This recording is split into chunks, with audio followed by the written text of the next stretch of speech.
guys, welcome back to my channel. Remember I told you in my previous video that after the HOH game where Khosi and Bbtitans matched the heads of house, they were supposed to have an hour deliberation and then their nomination as usual, but this is the final week, so nothing of that sort. But instead, Big Brother said they were going to be having 5 minutes each to talk about their experience in general that they've had in the house. And I told you that today in this video I'm going to fill you in because that's what we do. Guys, there were some people that were messianing. Big Brother said talk about your experience in the Big Bbtitan house. Some people were giving us some kind of messianing, some kind of deviation. Trust me, now I'm here as usual to fill you in, so please enjoy my binu. Please subscribe to my channel, give this video a thumbs up and turn on your post notification to be notified when I post a new video. You know the vibes, Now Ebuka said he loved to perform, as a creative. He loved the entertainment field, and that being a young Aba, from Lagos all the way to South African on this show was actually not easy. It was taxing for him, but he's been able to control himself and be himself and grow basically, and therefore he's going to milk this opportunity he has gotten, and he's going to make Big Brother proud. He said he auditioned for Big Bbtitan for the very first time and he got into the house, and that being in the house has taught him how to sing, how to respect himself and even earn respect. In my head I was like, Ebuka, who taught you how to sing exactly? Who is that person specifically that taught you how to sing? Anyways, he also talked about his tolerance level, that it has extremely improved because before, prior to the house, right, he wouldn't have tolerated some of the things he tolerated in the house, but being in the house has taught him how to control himself and everything, and how he's going to make Big Brother proud. He's going to make very good use of the opportunity.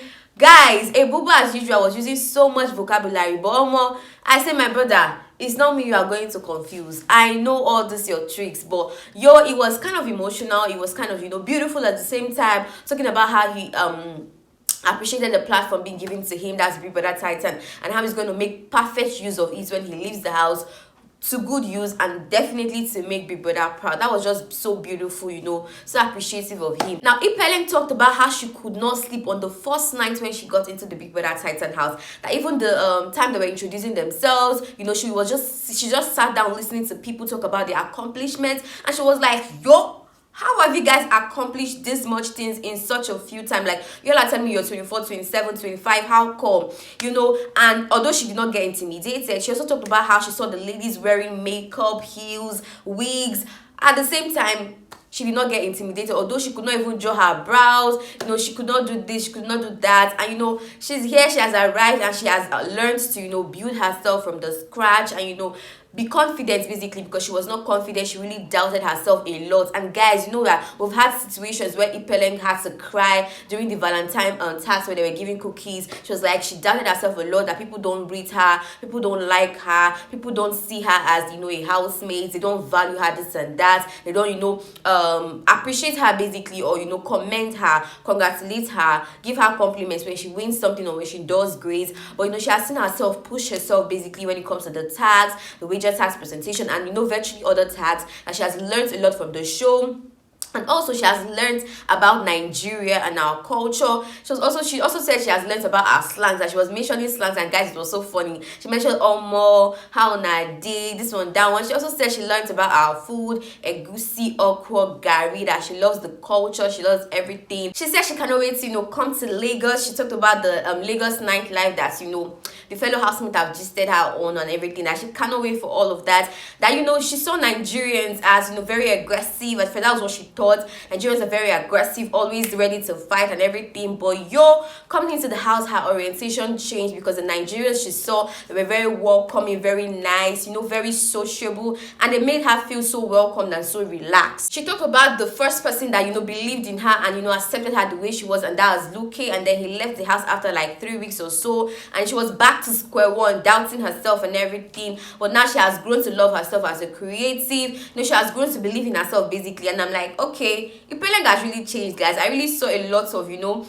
changes in her towards the ending of the show, and even now. Like, she was so doubting herself at the beginning, all of that. She was not confident, but now, guys, that's a different Bbtitans. I just hope the energy will remain the same when she leaves the house. Kanaga Jr. was basically talking about himself and not about his experience in the house. He was talking about how he moved from science to being an art because of his love for entertainment, how he was helping his brother on sets with makeup effects, you know, how he was struggling, basically how he got into acting, how he got from, you know, acting little roles to a major role in a TV series, how he's, you know, been striving basically when he, during the COVID-19 shutdown, how it was so hard for him, how he got his first role and he earned 6,000 naira, how he's been moving, basically how he's been pushing. And in my head I was like, I thought they were supposed to talk about their experience in Big Brother house. It was basically talking about himself, and I'm like, okay, I feel Kanaga Junior is now using this avenue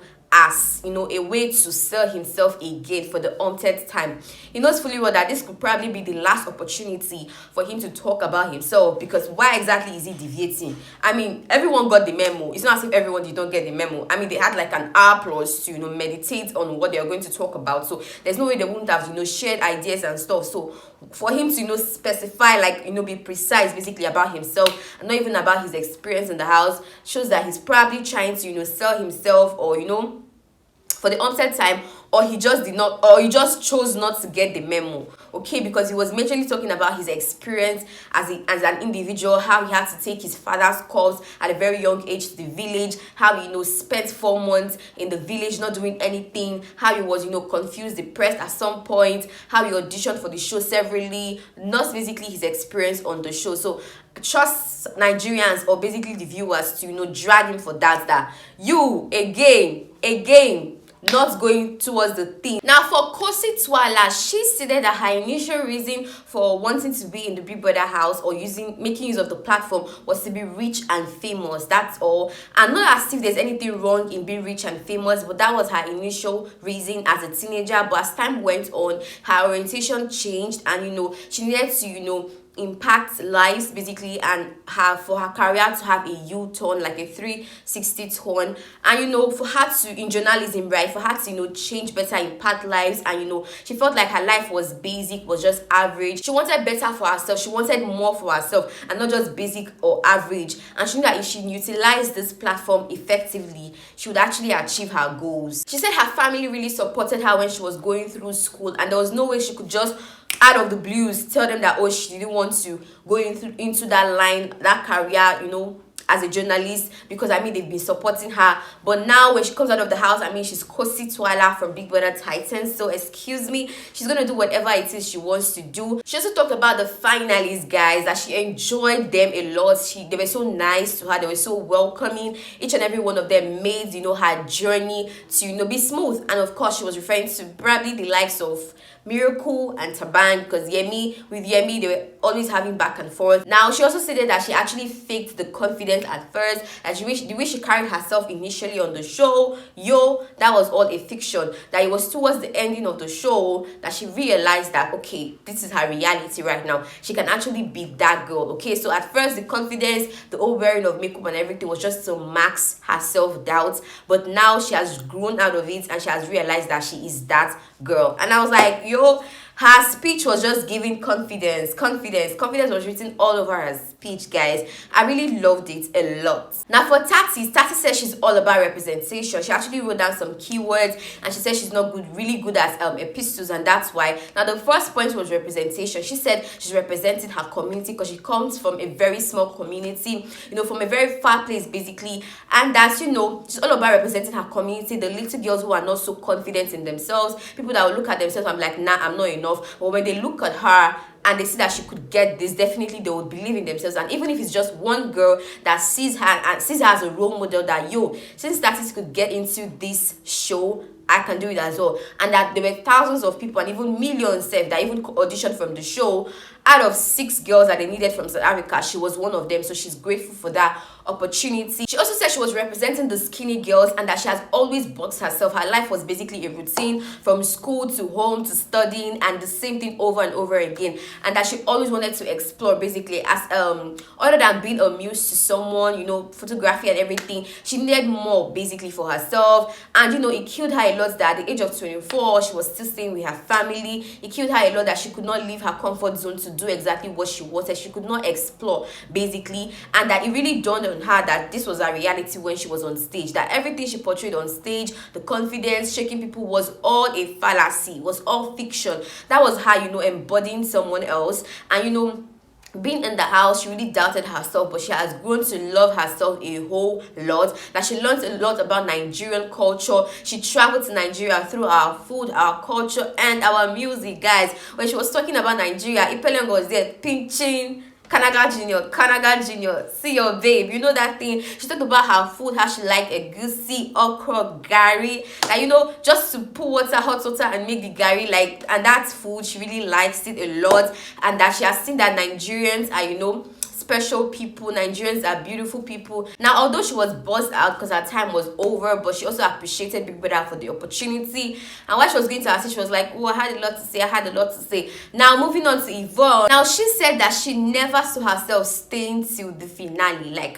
And she was like, I'm sure I'm not the only one that felt that way. And Kosi was nodding her head, She said she never saw herself, that she auditioned for 5 years, guys. For 5 freaking years. That one thing she has learned is to be patient, guys. Imagine she gave up on the show. Imagine she gave up auditioning. That, she has always wanted, she knew she would always be in the house. Because, during the Saturday party, she would wear her heels and be partying on her parlor. But yes, she is, she was partying every Saturday. She also talked about how being in the house has been an emotional roller coaster for her, and how she met someone and every housemate was doing finalists, not housemates. And all the finalists were like Of course, she met Juicy J. She talked about South Africa, how she loved their culture, their language, their food, how she loves dombolo and even steamed bread because that's her favorite. She just, she was talking about how much confidence and how much she has believed in herself, that when she walked through the exit door on Sunday, guys, she would walk out as a fulfilled girl. And I'm like,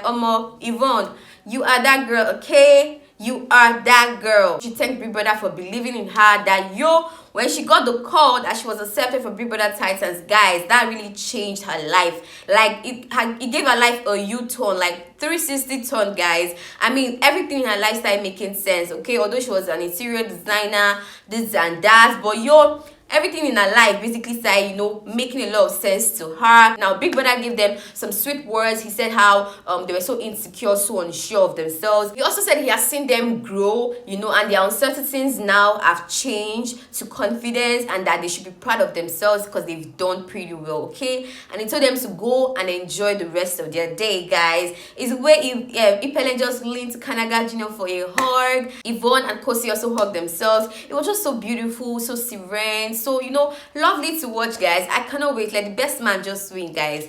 Let the best man win, okay? I'm not even rooting for anybody at this point in time. I cannot wait for the show to be over, okay? Guys, it was just so beautiful to hear those sweet words about their experience in the house, especially from Kosi and Ipeleng. I think Kosi and Ipeleng, I'll give it to them as my, and Yvonne as well. I'll give it to them as the ones that had the best speeches, especially Ipeleng. The way she talked about the Nigerian culture, how much she has learned from the Nigerian culture. And I feel that's the most important part of the BBTitans. It's called BBTitans for a reason, not BBNaija on Zanzi. For you to learn the other culture, the other national culture, for you to learn the food, the music, the dance, the language. Ipeleng really, went through the experience, and the experience really went through her. So for my overall, I'll give Ipeleng as the one who had the best speech out of the entire finalists. Let me know your thoughts in the comment section. Which person's speech did it for you, and which person's speech are you like, okay, madam, Oga, what are you saying exactly? Let me know in the comment section, guys. Thank you so much for watching my video. Please subscribe to my channel, give this video a thumbs up, and turn on your post notification to be notified when I post a new video, okay? Please do not forget to subscribe, guys. Thank you so much. Bye.